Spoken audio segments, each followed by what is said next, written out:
adults who were potty trained the fastest were the ones whose parents never trained them with pull-up diapers.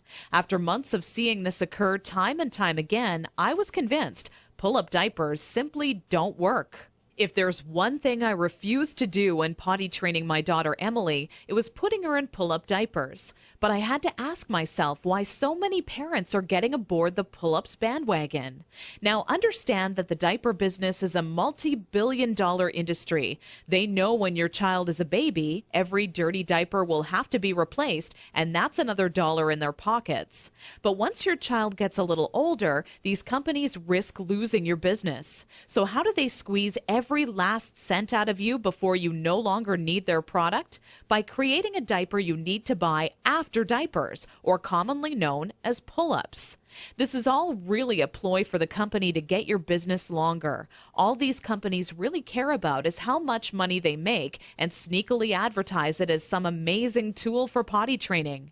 Without turning this into a boring rant, these diapers will more than triple the amount of time it takes to successfully teach your child how to use the potty.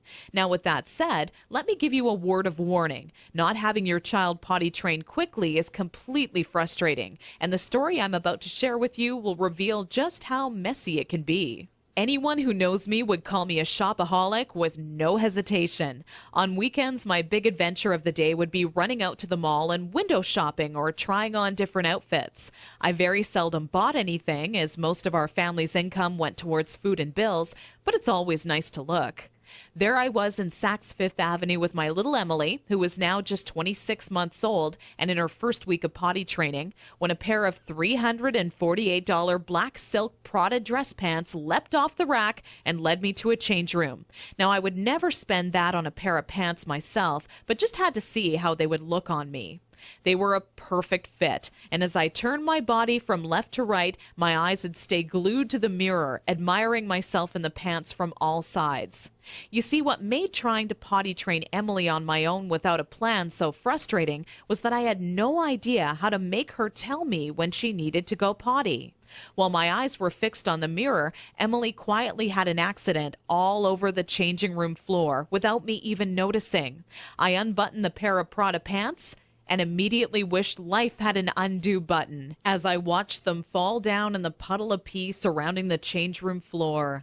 Needless to say, not knowing exactly how to potty train my child ended up costing me not just $348 on a new pair of pee-soaked pants, but total and utter embarrassment. I will admit, at that point, all I wanted to do was cry. Instead, I used my pain to light a fire within me and decided to find out exactly how to quickly potty train any child so Emily would never have an accident in public again. With my newly found motivation and stumbling upon my discovery between parents who used pull-ups compared to those who didn't, I knew that my daycare created the perfect setting to experiment with what actually works when potty training and what doesn't. What clicked in my mind one day is that for years, potty training had been one big puzzle. You know how the picture will look in the end, a potty-trained child, but have such a hard time solving the puzzle because you're not sure what pieces are needed or how they fit together. For the next 3 months with Emily, I tried every possible tip, trick, and method out there.